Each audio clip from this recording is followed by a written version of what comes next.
సాహిత్య కేంద్ర సాహిత్య అకాడమీ పురస్కారం పొందిన శ్రీ భరాగో గారి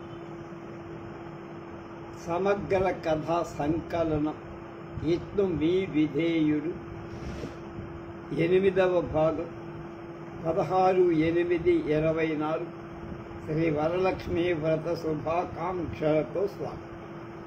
కథ పేరు మీ సంబంధం మాకు నచ్చల. రాత్రి 9:30 అయిపోయింది. ఇంటికి చేరేసరికి విశాలి తలుపు తీస్తూనే బాగా జరిగిందట సన్మాన సభ అని. కానీ అప్పుడే నీ దాకా ఎలా వచ్చింది? మీరు చెప్పకపోతే తెలియదనుకున్నారు. ఎవరు చెప్పారైతే? ఇంటి వాళ్ళ అమ్మాయి వరం, పాటలు పాడిన అమ్మాయి, తను క్లాస్మేట్స్ అట. సరేలే, ఏవో ఉంటాయి బీరకాయ పీచు.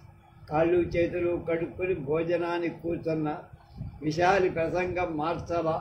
కూర పచ్చడి నేను అడగటానికి 1 నిమిషం ముందుగానే వడ్డించేస్తా. నేను భోజనం సంగతి మాట్లాడకుండా జాగ్రత్త పడి. అది కాదండి, ఎన్నాళ్ళయింది అతను ఈ ఊరొచ్చి? 5 రోజులు దాటింది. వాడు మకాన్ కూడా మన వీధిలోనేట. చెప్పారు కాదే, ఏదో అలా అయిపోయింది. ఇంతకీ నీ ఆతిథ్యం కనీసం నీ చేత్తో 1 కప్పు కాఫీ అతనికి ప్రాప్తం ఉందో లేదు. అయ్యో పాపం, ఎలా ఎందుకు అయిపోవాలండి? అడ్డమైన మొహాన్ని ఇంట్లో పెట్టి నేపినప్పుడు ఈ మాటలు ఎక్కడికి వెళ్తాయండి? అబ్బా, అలా కాదు విశాల. అతను వాళ్ళ స్కూల్ తరఫున ప్రతినిధిగా వచ్చాడు. అన్ని జిల్లాల్లోని అన్ని హై స్కూళ్ళు తలో ప్రతినిధిని పంపారు. భోజనాలు కాఫీలు అన్ని స్కూల్లో. కాదని ఇంకో చోటికి వెళ్ళడం సంఘ గౌరవం కాదని ముందే కట్టుదిట్టం. అతను మకామీ స్కూల్లో ఉండాల్సింది. ఈ ఊళ్ళో కొందరికి అతను నా ఫ్రెండ్ అని తెలిసి కథలు పాటలు వాటి గురించి ఏదో 4 మొక్కలైనా మాట్లాడుకోవటానికే ఇక్కడ ఉంటుందని ఈ వీధిలోనే ఒక ఖాళీ ఇంట్లో అతడు ఒక్కడికి మకాం ఏర్పాటు చేశారు. అంతకంటే మరేంటి. సభలో మిమ్మల్ని కూడా పొగిరాట. పొగడ్డానికి నాలో ఏముంది? ఇంత గొప్ప రచయితకి బాల్యమిత్రుడైనందుకు ఫలానా వారి అదృష్టానికి మా అభినందనలు అని ఏదో అంటారు. సభలో ఇవి మామూలేగా. మీకు బాల్యమిత్రుడన్నారు అంతేగా మరి. ఇప్పుడు నాకు 33, 16 ఏట అతనికి నాకు మొట్టమొదటి స్నేహం. ఆ వయస్సు వైపు ఇప్పుడు చూస్తే బాల్యం అలా. మరింటికి ఒకసారి కొని భోజనానికి కాకపోతే ఊరికైనా తీసుకురాలేకపోయారు. చెప్పానుగా, ఏదో అలా అయిపోయిందని. ఇంకా ఉందా వీళ్ళ మీటింగ్? ఇవాళతో సరే. అయితే రేపు అతన్ని మన ఇంటికి భోజనానికి పిలవండి. అబ్బో, ఏం చెప్పమా? నేను కంచంలో చెయ్యి వదిలేసి విశాలి వైపు ఎగతాళిగా చూస్తూ నా ఇష్టం. అది కాదు, ఎంత ఇంట్రెస్ట్ ఏమిటా నా ఫ్రెండ్ మీద అని. ఇంట్రెస్ట్ ఉండదా? అన్ని పుస్తకాలు రాసిన మనిషి స్వయంగా మన ఇంటి పక్కనే క్యాంపు వచ్చి ఉన్నాడంటే, అందులోనూ మీకు బాల్యమిత్రుడంటే ఓ మారు దగ్గరగా చూడాలని, అతను మాట్లాడితే వినాలని కుతూహలంగా ఉండదా? మీ ఇంట్లో అన్నం ముట్టనని అతడేమైనా శపథం చేశాడా?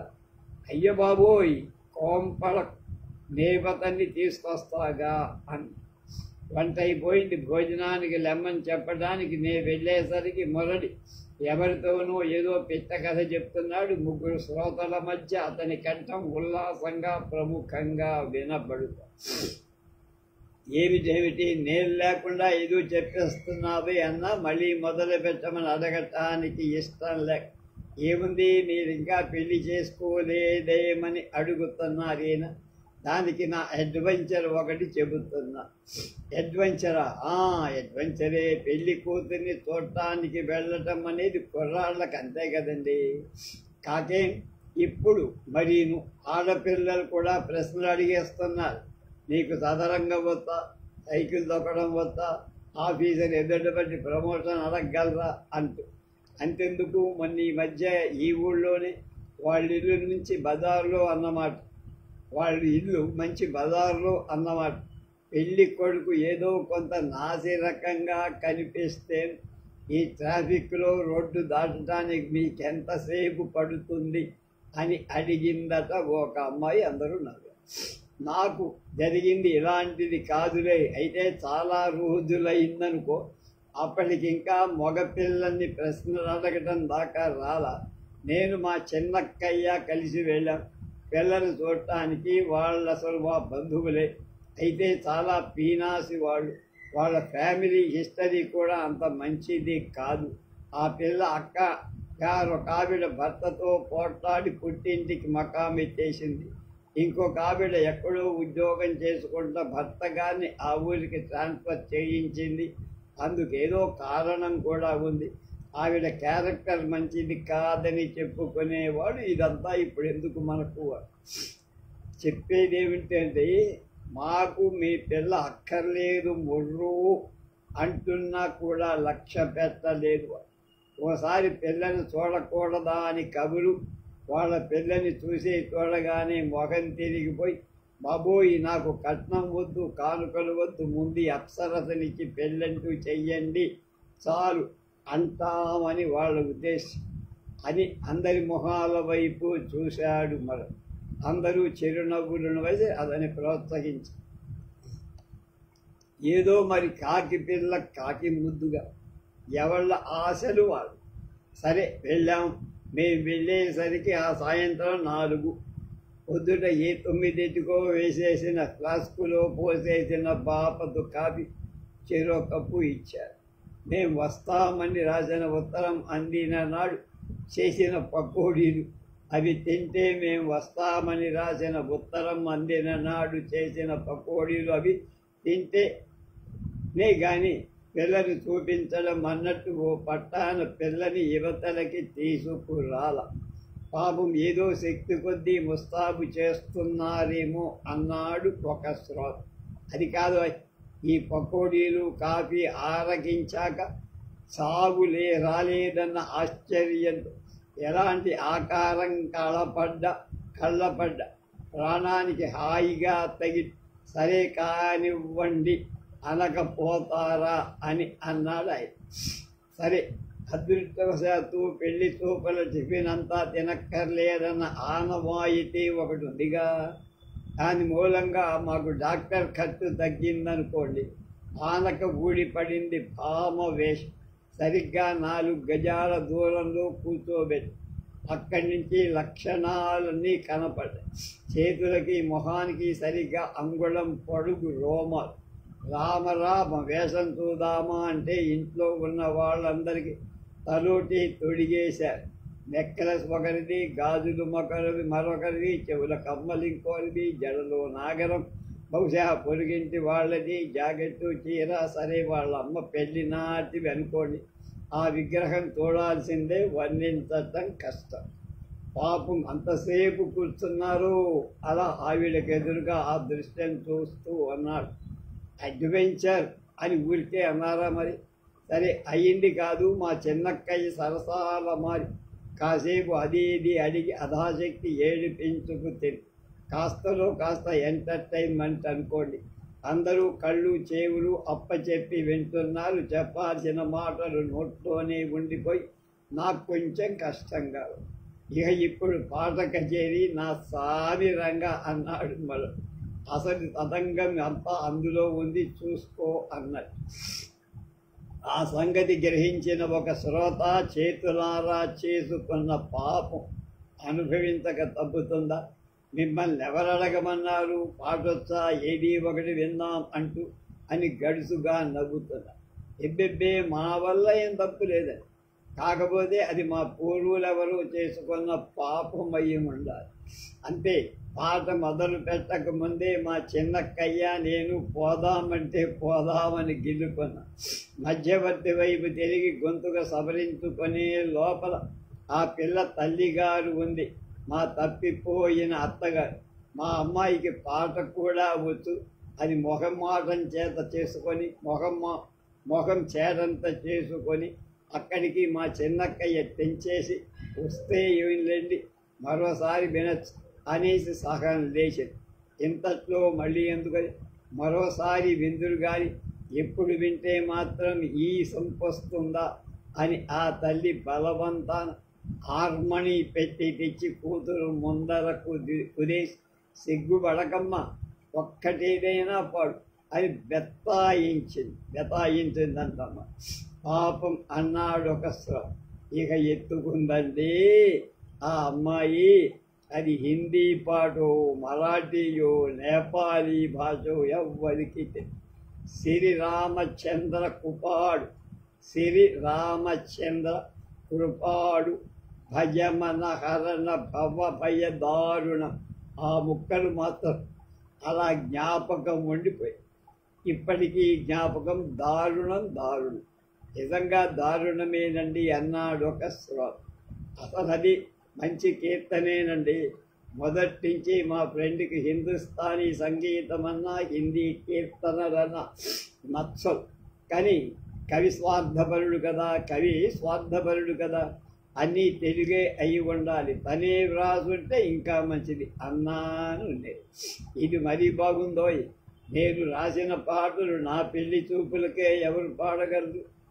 అదేమంత అసాధ్యమా? ఎప్పటికీ నీకు పెళ్లి కాలేదు కదా. ఇప్పటికి నువ్వు రాసిన పాటలు దాదాపు 25-30 వరకు దేశంలో ప్రచారంలోనే ఉన్నాయిగా. ఇవాళ్ళని పాటలు రాని ఆడపిల్లలు లేదని నువ్వు అనలేవు కదా. మాట వరుసకి నేను రాత్రి గోవిందరావు గారమ్మాయి అన్నీ నీ పాటలే పాడిందిగా. మీ సంబంధం అది అయితే మాత్రం మన ఆ దృష్టిలో అన్నాడు మొరళికంగా. అయింది కదా. సపోజ్ గోవిందరావు గారు ఇవాళ సాయంకాలం నిన్ను టీకి ఇన్వైట్ చేసినట్టే చేసి, అయ్యా నీకు ఇంకా పెళ్లి కాలేదని విన్నా, మరి మా అమ్మాయి చూశారు కదా, మీ అభిప్రాయం ఏమిటని అడిగారనుకో. ఏమోనండి, ఆ దృష్టితో చూడలేదంటావా? నన్ను అడిగితే ఈ పెళ్లి చూపులనే సిస్టంలోనే ఏదో ఒక మిస్టరీ, ఎక్కువ మంది ప్రెజుడిస్ అయిపోతారు. ఏదో చావుందని వెళ్ళి ఉన్నాయనుకొని తీర్మానించుకొని ఏదో బాగుందని చేసుకోవడం, లేకపోతే ఏదో నచ్చలేదనుకొని అన్నిటికీ వంకలు పెట్టుకోవడం.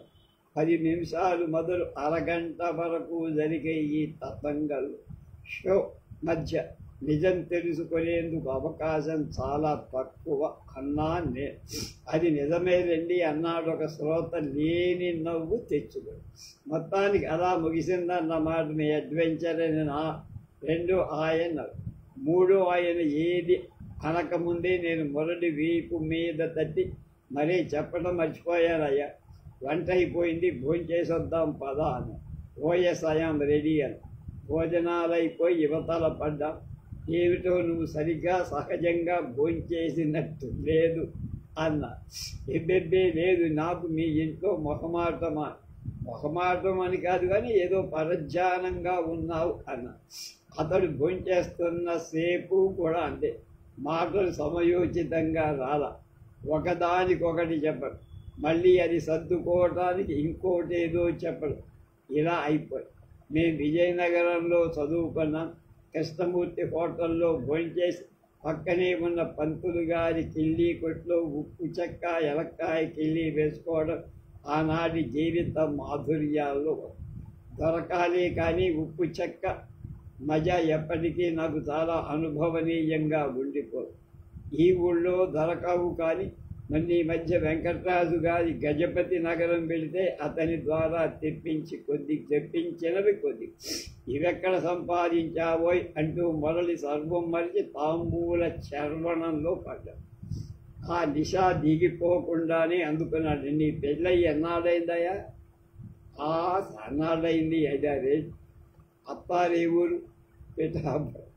సుబ్బరామయ్య గారని ఎస్టేట్లో దివాన్ మా మామగారు. తక్కువని ముందుకు వంగాడు మొరలి. చిన్న దగ్గు దగ్గర దెక్కెట్టిందా? ఈ ఉప్పు చెక్క అలవాటు లేకపోతే అంతే. అలాగే ఉండి మంచి తెస్తానని వంటింట్లోకి గ్లాసులు ఖాళీ లేవు. 5 గ్లాసులు పాయసంతో నీళ్లతో మా కంచాల దగ్గర ఎంగిలవి ఉండిపోయాయి. విశాల 3 గ్లాసులు తన భోజనం దగ్గర పెట్టేసుకుంది. చేసేది లేక నా పీట దగ్గర మంచి నీళ్ళ గ్లాసు తీసి వరాండాలోకి వెళ్ళి కడుక్కొచ్చి బిందెలో ముంచి, ఏమిటంటున్నాడు మీ ఫ్రెండ్ అంది విష. అబ్బే ఏం లేదు, నీ గురించే పోగొట్టా చేస్తున్నాడు ఏ ఊర, ఏం కథ, అంతట్లో ఉప్పు చెక్క గుర్తి అడ్డపడినట్టు అని తెలిపిగా నవ్వేసి నీళ్లు పట్టుకొని హాల్లో పెట్టి మొదటి హాల్లో ఫోటోల వైపు చూస్తాం. మా పెళ్లి ఫోటో ఒకటి మంచి ఎన్లార్జ్మెంట్, దానికి ఇటు అటు నాది విశాలిది పెద్ద పెద్ద బస్ట్ ఫోటో, అన్నిట్లోకి ఈ మూడే ఆకర్షణీయంగా ఉంటాయి. వాటి వైపే చూస్తున్నా. పిఠాపురంలో ఇంత మంచి ఫోటోగ్రాఫర్లు రారటోయ్ అని పలకరించారు. మొదటి తరసే ఇంతసేపు ఫోటోగ్రఫీనే పరిశీలించి చూస్తున్నాడని నేను అనుకోవాలని. మంచినీళ్లు తాగు అన్నా సమాధానం చెప్పు. అక్కర్లేదు, నువ్వు అలా వెళ్ళగానే సర్దుకుంది అంటూనే నీళ్లు తాగేశాడు చిరునవ్వు తెచ్చుకోడు. ఇతడు ఇంతగా హఠాత్తుగా వంగి దగ్గడం ఎందుకో, ఇప్పుడు నీళ్లు తాగుతూ నవ్వటం ఎందుకో నాకు తెలుస్తున్నట్టుంది. అతను ఇంకా నవ్వుతూనే, అది సరే కానీ వీళ్ళకి నువ్వెలా చిక్కుపడ్డా అన్నాడు. అంటే వీళ్ళు నీకెలా తగులుకున్నారనే, పాపం పోయావు మిత్రమా అన్న జాలి ధ్వనించి, నాకు తెలిసిపోయింది, నా మిత్రుడు అడ్వెంచర్ చేసిన పెళ్లి చూపుల్లోని కన్య ప్రస్తుతం మా విశాలిగా మా ఇంట్లో ఉంది. సారీ, అలా దారుణం. సారీ, అలా అవుతుందని నేను అనుకోలేదో అన్నాడు. అరే నువ్వలా ఎందుకు అనుకుంటున్నావు నాకు అర్థం కావట్లా. ఇందులో ఎవరైనా విచారించాల్సిందే ఉందయ్యా అన్న. ఓ నిమిషం ఊరుకొని నేనేమన్నాను నాకు గుర్తు రావటం లేదు అని తడుముకోసాగాడు. ఇందాక ఆ సిగ్గుమారిన ఉపాఖ్యాన క్రమంలో తను పొరపాటున ఏదైనా అనరాని మాట అన్నాడా అని అతనిప్పుడు బాధపడుతున్నట్టు. నాకు గుర్తు లేదు అన్నవే, కనుక నువ్వేది గుర్తు తెచ్చుకోవటం మంచిది కాదని నా ఉద్దేశం. మళ్ళీ కాసేపు ఆగాడు. మరి అబౌవ్ ఆల్ కొంత విచారించాల్సి ఉందేమో అని అన్నారు. నాకు అలా అనిపించటం లేదు. బాగా కట్నం ఇచ్చారా? Nothing doing. మరి ఎలా జరిగింది? ఎక్కడో ఏదో పొరపాటు జరిగింది. నేను పొరపాటు అనుకోలేదన్నాగా. ఆ విషయంలో నిన్ను నేను అభినందించక తప్ప. నేను కూడా నన్ను చాలాసార్లు అభినందించుకున్న ఈ విషయం. అఫ్కోర్స్ కొంతమంది జీవితంలో ఏది ఎలా దొరికితే అలా తీసుకొని ఆనందించగలుగుతారు, అదృష్టవంతులు. నేను నవ్వా. అలా కూడా ఆపలేదు. నువ్వు తెలుసుకో చూడటం నాకు చాలా సంతోషంగా. నేను ఆమెను చాలా పరీక్షలకు గురి చేశా. అన్నిటికీ నిలబడిందని నీకు చెప్పటానికి గర్విస్తున్నాను. మురళి మాట్లాడు. చాలా సున్నితమైన విషయం, విచిత్రమైన సంఘటన. ఇన్నేళ్ల తరువాత వాళ్ళ గురించి తనకప్పుడు ఏర్పడిన భావం చెప్పడం పెద్ద మనిషి తరహా కాదు. మిత్రుడింటికి వెళ్ళి మిత్రుడి భార్య మీద, అత్తారి మీద అభాండాలు వేయటం నాగరికత కాదు.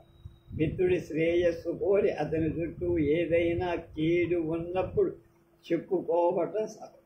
అన్నిటికీ మించి పొద్దుటే తను చేసిన వ్యాఖ్యానాలు సమర్థించుకోవడం బహుశः అవసరమేమో. ప్రఖ్యాతి గల మనిషికి అన్నమాట నిలబెట్టుకోవటమే ముఖ్య అవసరం కదా. అతని స్థితి అర్థం చేసుకోవటానికి ప్రయత్నిస్తూ నేను ఏం మాట్లాడు. నేను బీటెక్ అయ్యాక ఎవరో పిఠాపురం షుగర్ ఫ్యాక్టరీలో వేయించారు నాకు ఉద్యోగం. వీళ్ళ ఇంటి ఎదురుగా ఉండేవాడు. ఆ ఇంట్లో ఒక సంగీత విద్వాంసురాలు, ఆమె శిష్యురాలు ఈమె. హిందుస్థానీ సంగీతమే ఈమె అభ్యసించి, కర్ణాటకం అంతకు మునిపే కొద్దిగా వచ్చు. అంతకంటే హిందుస్థానీ సంగీతమే ఇష్టమట. సూరదాస్, భక్త మీరా, కబీర్, భజన్లు, ఠుమ్రీలు, ఇంకా కొద్దిగా పార్సీ కవులు రచించిన గజళ్ళు నేర్చుకుని మరీ పాడించి వినిపించేది ఆ టీచర్. విష్దిన్ బర్సత్ నైన్ హమారే, జపోరే మన్ రామ నామ సుఖదాయి, జ్యోతుం తొడోపియా చప్మనా గంగా జమున, తీర్ కోయి కయ్యూరి ఇలాంటివి కొన్ని. లాస్ట్ బట్ నాట్ లిస్ట్ శ్రీరామచంద్ర కృపాళ భజమన హరన్ నాకు కూడా పట్టుబడ్డాయి. అద్భుతంగా పాడుతుంది విశాల్. అన్నీ చెప్పాను మరలి. పెళ్ళైన వెంటనే సంగీతం మరచిపోకుండా సాధన చేసి కృషి చేసి మంచి అనుభవం సంపద. నువ్వు చెప్పిన రోమాలు, అనాకరిక అతనం ఇవన్నీ నీ బ్యాడ్ ఇమాజినేషను లేక మీ చిన్నక్కయ్య ప్రభావము అయి ఉండదు. ద్వేషించడంలో ఒకరి సహాయం చాలా సులువుగా అంగీకరిస్తా. ఏది ఎలా ఉన్నా నువ్వు అరగంట సేపు చూసి నిర్ణయించుకున్నావు. నేను 6 నెలల కాలం చూసి నిశ్చయించుకున్నా అని చెప్పి. వాడు చాలా పిసినారు వాడు. నాకు వాళ్ళ డబ్బు కావలసి వస్తే కదా ఆ సంగతి నన్ను బాధించడం. ఈసారి చేత ఒక్క కచేరీ చేయిస్తే చాలా బాగుంది. ఆనాడు నేనే పొరపాటు పడ్డాను అంటాడు మరొక. ఇప్పుడు కానీ అది నాకు అనవసరం. అది అలా ఉంచి నేనామెను పెళ్లాడడం వల్ల కొంతైనా నష్టపోయాను. కనీసం ఇంతకన్నా అభివృద్ధిలోకి వచ్చే ఛాన్సులు పోగొట్టుకున్నాను. చెప్పటానికి కొంతసేపు తాపత్రయపడు. అతనికి నా మీదున్న ప్రేమ వల్ల లేక ఏదైనా కారణం వల్ల తెలియదు. పిల్లాడా నీ ఫ్రెండు నిన్ను చాలా థ్యాంక్ చేశానని చెప్పమన. వంటలు చాలా బాగున్నాయట అని నవ్వా. ఈ మాత్రం దానికి నీతోటి చెప్పి పంపడం ఒకట. మొహం ఎదుటై థ్యాంక్స్ అయినా చెప్పలేడా? మళ్ళీ అంత గొప్పాడు అని చెప్పకపోవడానికి ఒక కారణం ఉంది. ఏమిటో నీకు తెలియదా విశాలి? నాకెలా తెలుస్తుందండి? నువ్వు అతన్ని గుర్తుపట్టలేదా? ఏమో ఒకసారి ఎక్కడో చూసినట్టు జ్ఞాపకం. ఎక్కడో నువ్వు అతన్ని చూడటంగా మీ ఇంట్లోనే పెళ్లి చూపలకు వచ్చాడు. నీకు దూర బంధువే. వెంకట నరసయ్య గారని వాళ్ళ నాన్నగారు రాజమండ్రిలో ఓ అతనా? ఇతను అరెరెరే అంటూ విశాల కుర్చీలోంచి సగం లేచింది. వెళ్ళిపోయాడా? ఇంకా ఉన్నాడు. వెళ్ళిపోయాడు. బండెక్కించి కదా వచ్చాను. అర్రెర్ర ఎంత పని జరిగిపోయిందండి. 4 మొహాన దులిపేసేదాన్ని కదా. మీరైనా చెప్పేది కారేమండి. నాకైనా ముందుగా తెలియదు. భోంచేసి చేరచాక కొన్ని సంగతులు ఆరా తీసి మరీ చెప్పారు అని అతను పొద్దుల కాకతాళీయంగా వాళ్ళ పెళ్లి చూపుల ఉదంతం చెప్పడం గురించంతా చెప్పారు. అవునవు. ఆ వేళ ఇతను వీళ్ళక్కగారు వచ్చారు. నన్ను పాట పాడమని హిందీ బోధపడక నేను సినిమా పాట పాడలేదని వేళాకోళం చేశారు. సంసారంలోదో పాతాళ భైరవిలోదో పాడమని కూడా వచ్చిన మధ్యవర్తి సలహా ఇచ్చారు. వీళ్ళక్కగారు లేదు. ఆవిడ ఎన్ని షోకులు పోయిందనుకున్నారు. భజన పాటలేనా? తత్వాలు అవి వచ్చా అని. పాట మాత్రం దివ్యంగా ఉంది. ఈ పాటి గ్రామ్ఫోన్లు కొనడం మానేయచ్చు అంటూ ఏమిటేమిటో వాగేసి. వీళ్ళింట్లో జరిగినన్ని ఘోరాలు మా బంధువులో ఎక్కడా ఎరగ. పెద్ద కోడల్ని బయటుంటే తాటాకు పాకలో పడుకోబెట్టి అర్ధరాత్రి పూట నిప్పు పెట్టారు. ఆ మానవుడికి మళ్ళీ ఎవరూ పిల్లనివ్వరు. ఇప్పటికీ అలా సన్యాసి బతుకే అనుకోవరిస్తారు. 2వ కోడలు వీళ్ళ బాధ భరించలేక కెరసనాయి రోసుకొని అంటించే స్టవ్ పేలిందని కమ్ముకున్నారు. మెడ్రాసులో పని చేస్తూ ఎవరో ఒక అరవావిడని 2వ పెళ్లి చేసుకొని ఆ తర్వాత వాళ్ళింటికి పిల్లనిస్తామంటూ బంధువుల్లో కానీ తెలిసిన వాళ్ళలో కానీ ఎవరైనా వెళ్ళగా ఎవరు చూడరాదు అయ్యా. ఇప్పటికీ ఘోటక బ్రహ్మచారిలా ఉంది. నీకంటే ఓ ఏడాది పెద్దేమో. మళ్ళీ ఆడ అంతా పెత్తనం మంగలి బాజ. మళ్ళీ అందరికీ వంకలు పెట్టడం. నాకు దారుణం అని నిక్కినేం పెట్టారండి వీళ్ళక్కయ్య ఇతను కలిసి. నేను ఆ రోజున పాడిన కీర్తనలు దారుణం అని ఓ ముక్క మాత్రం నచ్చిందట. ఆ పేరు బంధువుల్లో ప్రచారం చేశారు. నేను సంగీతాన్ని కూనీ చేస్తున్నాను దారుణంగా అయ్యయ్యో ఎంత పని జరిగిపోయిందంటే ఛాన్స్ పోయిందండి. ఏమిటది? అతనికి సన్మానం చేస్తారంటూ 4 రోజుల నాడు గోవిందరావు గారు అమ్మాయి ఇతను రాసిన పాటలు పట్టుకొని వరసలు కట్టడం చాలా బాగున్నాయని మెచ్చుకున్నట్టుగా సభలో 10 నిమిషాలు ముందుగానే చెప్పారు కాదు. ఆయనే ఈయనే తేల్చి పారేసేదాన్ని. సంగీతాన్ని కూలీ చేస్తున్నాను, ఇంకేం చేస్తాను, నువ్వా ఆ వరుసలు కట్టింది, నాతో చెప్పలేదే, ఏం పెద్ద చెప్పేదేముందండి, అరే చెయ్యి దాటిపోయిందండి. ఏం దాటిపోదా? గోవిందరావు గారు ఆ అమ్మాయిని అతనికి ఇచ్చి పెళ్లి చేస్తారట. అప్పుడు ఎలాగా నిన్ను పిలుస్తారు, అప్పుడు చెబుదుగా. విశాలి నా జోక్తికి నవ్వలేదు. చీచి ఇతనిగా ఎత్తెత్తి కాలు ఎంగిరాకు మీద వేసినట్టు. ఇతనికే పెట్టడం ఏమిటండి, బంగారం లాంటిది. అబ్బబ్బా, ఇది బాగులేదు విశాలి. మీరిద్దరూ ఒకరినొకరు చిన్న పిల్లల కంటే సిల్లీగా ద్వేషించుకుంటుంది, అలగా జనం కంటే దారుణంగా దూషించుకుంటుంది. మీరే ఒకరినొకరు పెళ్ళాడితే ఇద్దరిని తప్పుల్ని క్షమించి నేనా? అబ్బే అలా అనుకోవటానికి పెళ్లి తూపల దాకా వచ్చింది కదా, పెళ్లి చేసుకున్నారే అలా మాట్లాడతారా ఒకళ్ళని గురించి ఒకరు? ఏమో నేతని పెళ్ళాడి ఉండేదాన్ని ఇది అది అప్పటి ఇప్పటి మాట. వాళ్ళ దౌష్ట్యాన్ని ఎత్తి పొడుస్తున్న నీకు వాటి కారణాలు కూడా తెలిసే ఉండే. అప్పుడు చీచి వాళ్ళందరూ విశాలి పళ్ళు బిగించి ఆ మాత్రం అతను కూడా అన్నాడులే, మీరు పీనాసి వాళ్ళుట, మీ పెద్దక్క అలాగట, చిన్నక్క ఇలాగట, అలా చెప్పుకుంటూ పోతే కాలం చాలదు. మీరిద్దరూ నాకు కావాల్సిన వాళ్ళు. ఇలా అయితే నేను ఎవరిని సమర్థించడు? నిజమైన విలువ ఎవరిదైతే వాళ్ళని. నిజమైన విలువ ఇద్దరిలోనూ. అదంతా ఇప్పుడు ఎందుకు కానీ ఇది ఒక్కసారి ఆ కీర్తన దారుణం. మీరు మీ ఫ్రెండు ఎగతాళి చేస్తే మాత్రం ఆ కీర్తన విలువ మాసిపోతుందనుకున్నారా? దానికేమండి, రత్నం లాంటి కీర్తన శబ్దం అర్థం బాగా ఉంటాయి అని లేచింది విశాల.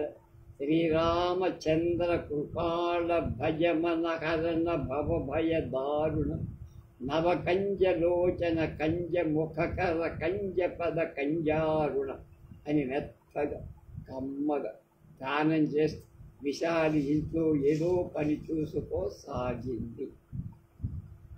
ఇంకొక కథ, చేతి కర్ర.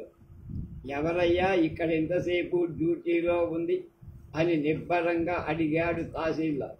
ఆయనలా తాసీగా మాట్లాడాడంటే ఎవరికో బోడినట్టే లెక్క.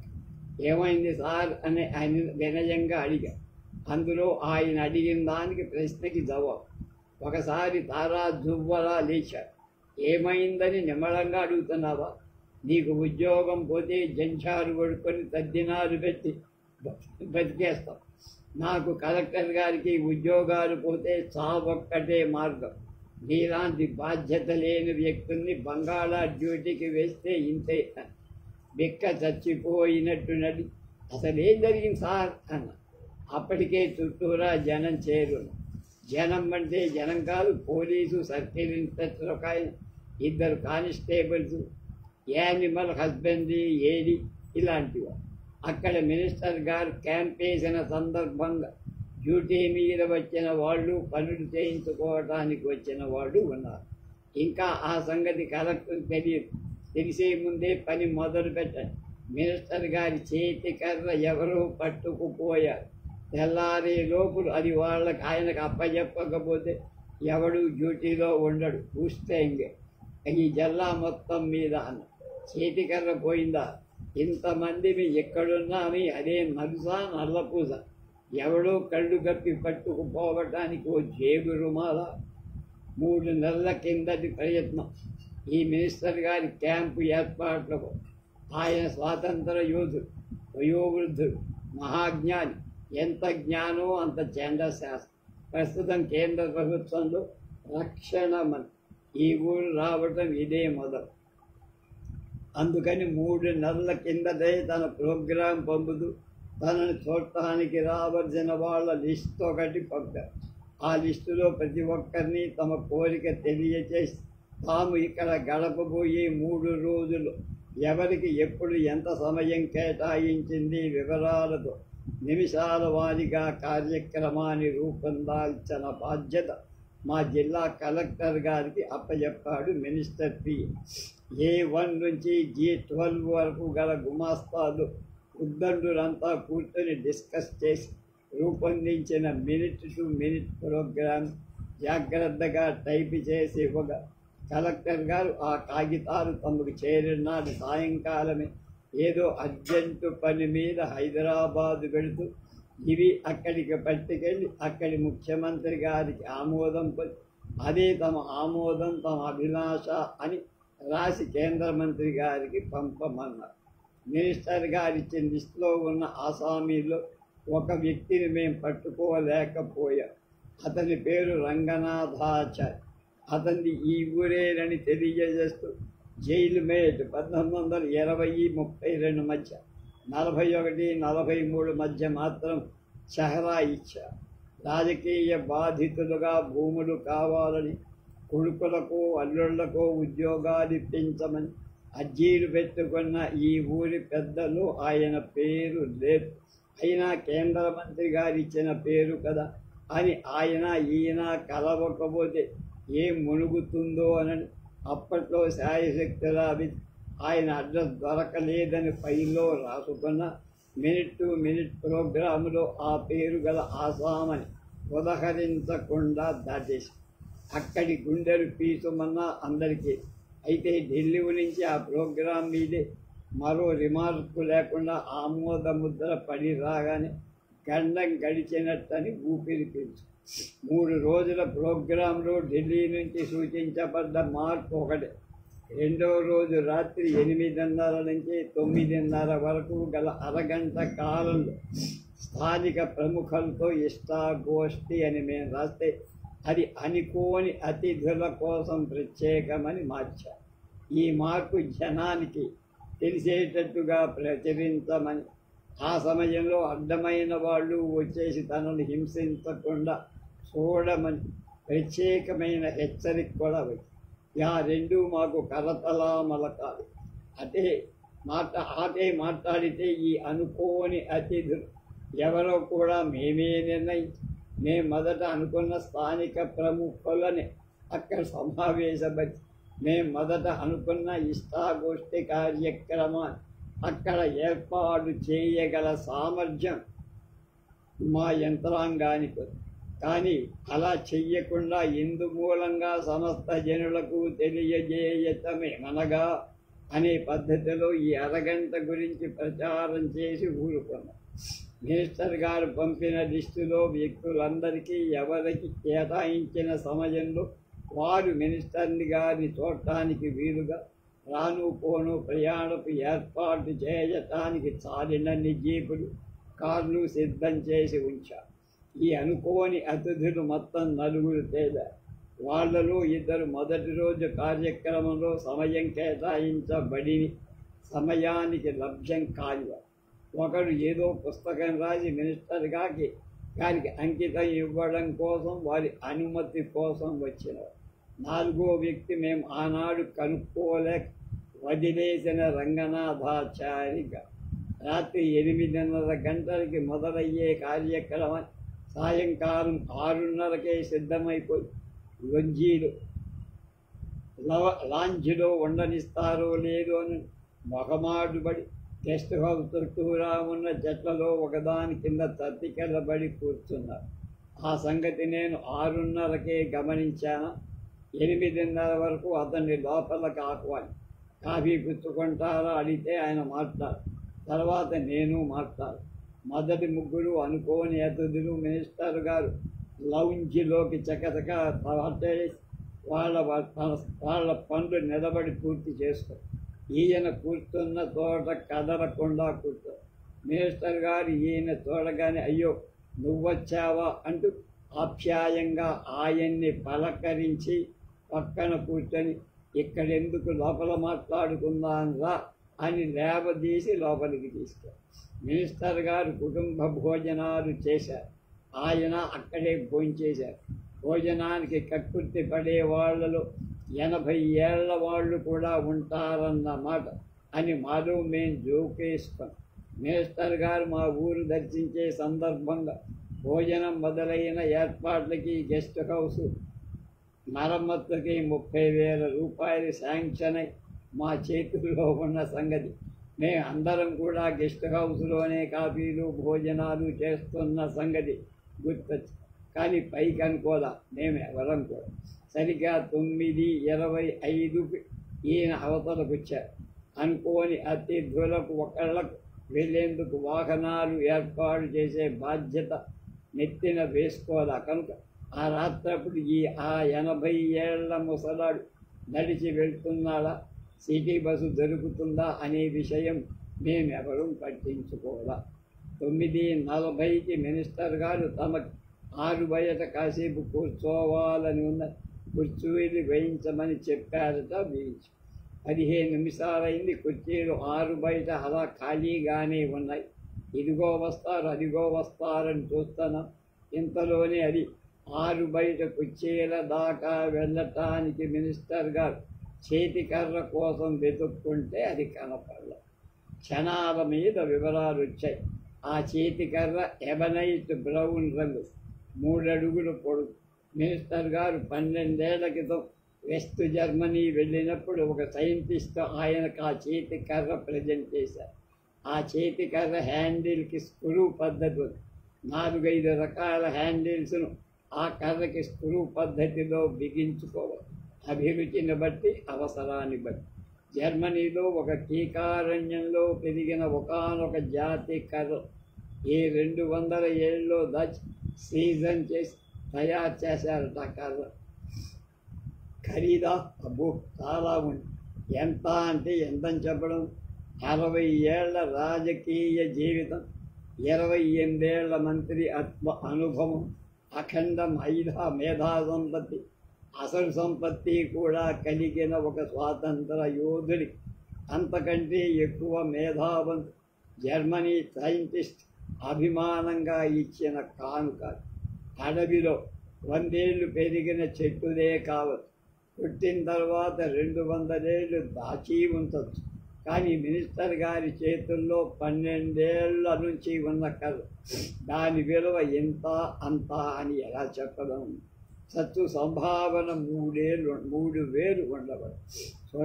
చూడండి ఆ చేతి కర్రని మినిస్టర్ గారు న్యాచురల్ మ్యూజియంకి హ్యాండ్ ఓవర్ చేద్దామనుకుంటున్నారు. పట్టుకుపోయిన వాడెవడో వెళ్ళా వేసి ఊళ్ళోని జారుకుంటాడు ఏమిటి? చవునంతా గాలించి రాత్రికి రాత్రే తెచ్చి చెప్పండి అని తొందర చేశారు తహసీల్దార్. సర్రుమని డిఐజీ గారి కారు ఆగింది. అంతకంటే ఫోర్సుగా ఆయన దిగారు. అలాంటి వస్తువు ఎవడో పట్టుకుపోతుంటే అంతా నిద్రపోతున్నారయ్యా. అందులో ఏవి ఇంపార్టెంట్ సీక్రెట్స్ ఉన్నాయో మినిస్టర్ గారు చాలా ఆందోళన పడుతున్నారని పిఏ దాకా చెప్పేదాకా నాకు చెప్తే వచ్చాను అన్నారు. చేతికర్ర స్క్రూ విప్పితే ఒక గొట్టం ఉండదు. అందులో ఒక గొప్ప ప్రణాళికో కాలనాళికో ఉండటం ఊహించుకొని ఆత్మరక్షణ కోసం ఒక కత్తైనా చేతికర్రలో దాచి ఉండొచ్చు, లేకపోతుందా అనే అనుమానాలతో గుసగుసలాడు. 1/2 గంట గడిచేలోప చేతికర్రను వెతికి పట్టుకోవడానికి ప్రణాళిక సిద్ధమై 12 జీపులు, 4 కార్లు అలాట్ అయ్యాయి. నగరమంతా 16 భాగాలుగా విభజించి ఒక్కొక్క పార్టీకి ఒక కానిస్టేబుల్, ఒక సీనియర్ పోలీసులకు ఇన్స్పెక్టర్, ఒక సివిల్ అధికారి. నా పార్టీకి రంగరాజు పేట వచ్చి తెల్లవారేదాకా వెతకండి. ఉదయం మైకులో ప్రచారం చేద్దాం. చేతికర్ర మీరు తెచ్చిచ్చేదాకా మేము బంగళాలు మేలుకొని ఉంటాం. ఇంటింటికి వీడి తలుపులు కొట్టండి. ఆ ముసలాయనే పట్టుకుపోయి ఉంటాడు. ఎంత అనుకోని అతిథి అయినా మినిస్టర్ గారు భోజనానికి తీసుకువెళ్ళడం చూసేకైనా అతడెవరూ అడ్రస్ ఏమిటో తెలుసుకోకుండా ఆయన్ని వదిలేస్తారటయ్యా. బయలుదేరు. మిగతా వాళ్ళంతా ఏం అవస్థలు పడుతున్నారో తెలియదు. కానీ రంగరాజుపేట సందులో జీపు తిప్పుకుంటూ ఇంటింటి తలుపు కొట్టి 80 ఏళ్ల పైబడ్డవాడు. స్వాతంత్ర పోరాటంలో 2 సార్లు జైలుకి వెళ్ళినవాడు. బక్కగా ఎర్రగా ఉంటాడు అనే వర్ణనలతో ఆయన ఇల్లు వెతకడం మహా కష్టం, యమయాతన అయిపోయింది. చివరికి ఒక ఇరుకు సందులో పట్టుకొని మా యూనిట్ వాళ్ళమే తలుపు తెరిచేసరికి మా వాళ్ళు ఆయన మీద పడ్డారు. ఏమయ్యా మళ్ళీ జైలుకి వెళ్ళాలని ఉందా అని. ఆయన వెర్రి మొహం వేసి పేరు అడ్రస్సు అన్నీ రాసుకోవడమై చేతికర్ర సంగతి చెప్పేసరికి ఆయన విపరీతంగా బాధపడి అయ్యో ఎంత పని అయిపోయింది, గాభరాతో నాది అనుకొని వాడి చేతికర్ర తెచ్చేశానా అన్నాడు. మినిస్టర్ గారిని గురించి వాడు వీడు అని మాట్లాడితే పరిస్థితులు బాగుండవని గట్టిగా వార్నింగ్ ఇచ్చారు మావాడు. చేతికర్ర మా చేతికి చేరగానే ముసలాయన కదా అని ఆయనకుండా ఆ చేతి కర్రతోనే ఆయన్ని కొట్టినంత పని చేశారు. కానీ ఆ కర్ర కాస్త ఆయన నడుము మీద విరిగితే మా నడుములు విరుగుతాయన్న భయం చేత కంగారుగా జీపే 12 అయింది రాత్రి. కలెక్టర్ గారి బంగళాలో అక్షరాల కళ్ళలో ఒత్తులేసుకొని మేలుకొని కూర్చున్నారు జిల్లా ముఖ్యాధికారు. చేతికర్ర పట్టుకెళ్ళి ఇచ్చిన అధికారి తారతమ్యాలు మర్చి షేక్ హ్యాండ్ ఇవ్వడానికి చేతులు ముందుకొచ్చి ఎవళ్ళకి వాళ్ళు వెళ్ళిపోవడానికి కాళ్ళు వచ్చి ఉదయం 6ంటికి గెస్ట్ హౌస్ దగ్గర వస్తామని చెప్పేసి గుడ్ నైట్లు కొట్టారు. ఉదయం 6:15 కల్లా గెస్ట్ హౌస్ కలెక్టర్ గారి కారు వచ్చి ఒక పసుపు పచ్చని ముఖమల్ గుడ్డతో జాగ్రత్తగా తుట్టి తెచ్చారు. మినిస్టర్ గారి చేతికర్ర నలిగిపోతుందో విరిగిపోతుందో గద్ద తనుకుపోతుందో మాయమైపోతుందో అన్నది పసిపాపని పట్టుకున్నంత జాగ్రత్త. అల్లుడికిచ్చే తాంబూల పళ్ళాన్ని పట్టుకొని 2 చేతుల మీద ఎత్తి పట్టుకున్నారు వారు. ఆ చేతి కర్ర మూట సరాసరి మినిస్టర్ గారి గదిలోకి వెళ్ళి గొప్ప చెప్పడానికి ఆయన నింపాదిగా నడుస్తూ వెళుతూ ఉంటే దూర దేశాలకు వెళ్ళిపోయే నావను చూసే తీరవాసుల చూస్తని నిలబడ్డాం మేమందరం. మినిస్టర్ గారు చాలా సంతోషించారట. కర్రను వెతికి తెచ్చిన వాళ్ళకి ప్రత్యేకం థ్యాంక్స్ అన్నారట. ఆ కర్రక పట్టుకుపోయినప్పుడు తాను 10 వేసిన తన చేతి కర్రను రంగనాథాచారి గారికి ఇచ్చేయమన్నారట. మినిస్టర్ గారి పిఏ గారు నన్ను పిలిచి రంగనాథాచారి చేతి కర్రని చూపించి ఇది ఆయనకిచ్చేసి అందినట్టు రసీదు పట్టండి, మీరేగా రాత్రి ఆయన ఇంటికి వెళ్ళింది అని గద్దించి అవునని తల ఊపారు. గదిమూల నిలబడ్డ రంగనాథాచారి చేతి కర్రను తీసుకున్న రాత్రి నాతో వచ్చిన పోలీస్ ఆఫీసర్ రమణయ్య నేను మళ్ళా రంగరాజుపేట బయలుదేరాం. నన్ను పక్కకి నెట్టి రమణయ్య గారు ముందుకెళ్ళాడు. ఒంటి చేత్తో నమస్కారం చెప్తూ రంగనాథాచారి గారి కర్ర అందించారు. చాలా థ్యాంక్స్ బాబు అన్నారు. చేతి కర్ర తమకు అందినట్టు రసీదు రాసివ్వండి అని. ఎందుకు? నా చేతి కర్ర నాకు అందిందని చెప్పండి చాలు అని రంగనాథాచారి గారు తలుపు వేసేశారు. రమణయ్య తలుపుతారు. ఆయన తలుపుతి ఇంకా నుంచున్నారు. అది కాదు సార్, రసీదు ఎందుకు? నా కర్ర నాకు అందింది, అతని కర్ర అతనికి అందింది. ఏం డ్యూటీ మీరు చేశారంతే, మీ డ్యూటీ మీరు చేశారు. రసీదు ఫైల్లో కావాలటండి అన్నారు. ఫైల్లో కావాలా? మరి నేను చైతన్య కర్ర ఆయన కందింది. ఒక రసీదు నా ఫైల్లో అక్కర్లేదా? అది లేదు, ఇది లేదు, వెళ్ళండి అని క్యాకేసి మీ దగ్గర నుంచి తీసుకువెళ్ళింది మినిస్టర్ గారికి స్వయంగా కలెక్టర్ గారు అందచేశారు సార్. వారికి అందిందండి. నీ చెప్పేది అదే, వారికి అది అందింది, నాకు ఇదే అందింది.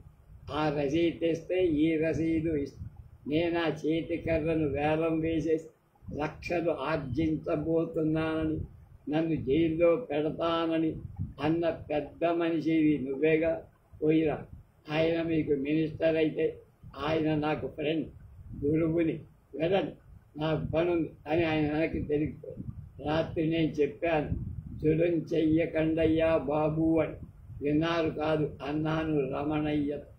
మీరోసారి అడిగి చూడండి. ఆయనలా ఫైర్ అయిపోతూ ఉంటే ఎలా అడగనయ్యా, నా వల్ల కాదన్నాను. రాత్రి అటెన్షన్లో ఏదో నోరు జారం అనుకోండి అన్నాడు రమణయ్య. మళ్ళీ రంగనాథాచారి గారు వచ్చారు. ప్రభుత్వ పద్ధతులని, బ్యూరోక్రసీని ఆక్షేపిస్తూ ఆవేశపడ్డారు. రమణయ్య అవన్నీ నిజమే అని ఒప్పుకుంటూ రసీదు కోసం కాళ్ళ వేళ్లపడి ఆయన ఒక పిసరు కూడా బెసగల నిజమైన స్వాతంత్ర యోధుల్లా నిలబడిపోయి ఊళ్ళోకి ఫలానా మినిస్టర్ గారు వస్తున్నారు, కావలసిన వాళ్ళు కలుసుకోవచ్చు అని ప్రకటించారు. వారు నేను కలుసుకోవాలని భోగట్ట అడిగితే దరఖాస్తు పెట్టమంటారా? 2 రూపాయల కోర్టు ఫీ స్టాంప్ పండించమన్నారా? నేను పొరపాటు నాయన కర్ర తెస్తే అది తీసుకోవటానికి అర్ధరాత్రి ఊళ్ళో సగం మందిని లేపారా? మీ పద్ధతులే మంచివి కావు, మార్చుకోండి, లేకపోతే దేశం పాడైపోతుంది. మేము మాట్లాడకుండా వెనక్కి వచ్చా. రేపు వంటొచ్చిన మొగాడు కను